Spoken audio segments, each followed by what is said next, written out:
some of it in the private sector, and you'll see it in government. And I just want, with the kind of debt that we have as a nation, to know that you're committed also to, when you see it, to eliminating duplication, eliminating redundancies, and do what you can to try to address this incredible debt that we have. Well, Senator, obviously very good. It's just in my nature to look for inefficiencies and to streamline.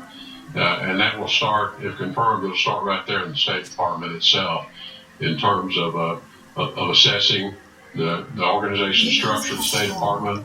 I know as part of preparing, I've looked at organization charts from a few years ago to organization charts today, and I've noticed there are a few more boxes.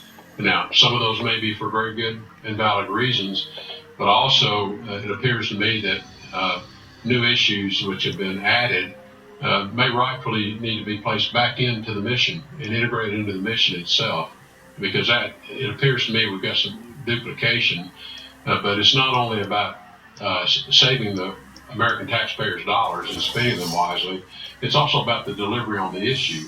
If we've got it dispersed in several places, we're probably not dealing with the issue very effectively either, because there's lack of clarity as to how does this issue integrate into the missions obligations and what we're trying to achieve in the various missions of the State Department. So I just give you that as a simple example because it was so obvious to me when I began to look at the chart. So I know there will be opportunities to streamline things with the objective primarily of being more effective in terms of how we carry out the State Department's mission, making sure people understand what they own, having clarity, line of sight to who's accountable, and then out of that, I think we'll naturally going to capture some efficiencies and cost savings. I want to, another topic that was discussed was human rights, and as we travel around the world, we talk to leaders around the world who are concerned about security in their nations, economic growth in their nations, and somewhat human rights, but perhaps not to the degree that we would like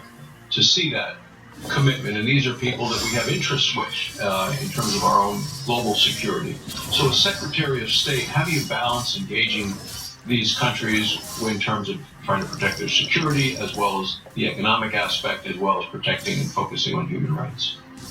Well, Senator, I take the view that it's never an equal choice to make.